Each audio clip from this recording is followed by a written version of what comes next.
court, and an indictment against him was just unsealed. Combs is charged with racketeering and sex trafficking. He was arrested last night in New York, and CNN's Kara Scannell is outside the courthouse for us. Also with me, CNN's Josh Campbell and CNN senior legal analyst Ellie Honig. But Kara, let me go to you first. What are you expecting to hear this morning? Well, that's right, Jim. So Sean Diddy Combs is in the courthouse behind me. This indictment has just been unsealed, and Combs has been charged with 3 federal counts.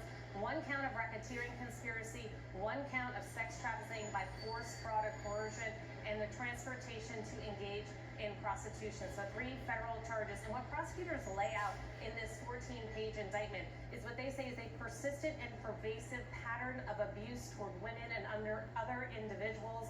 They go on to describe in this indictment, they say that Combs had manipulated women to perform sexual acts on him and other commercial sex workers who were men. He said that they alleged that Combs had drugged these women to engage in these sexual acts, and he controlled their careers and their finances as his way to manipulate them. Now, according to this indictment, this mirrors some of the allegations that we heard in some of the civil lawsuits, including this allegation that Combs would have what's called a freak-out party.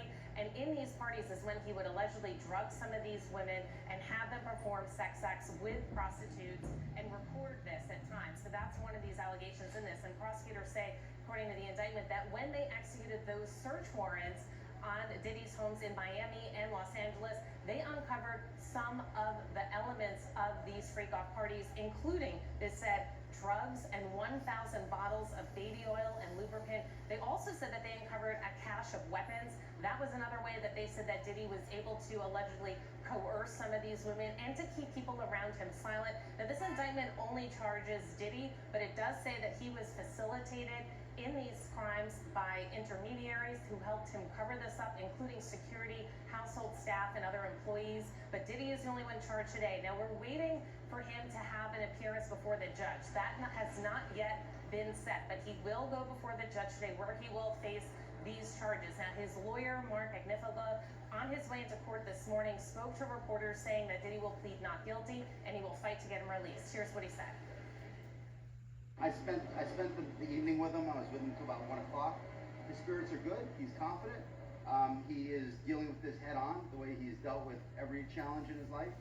And he's not guilty. He's innocent of these charges.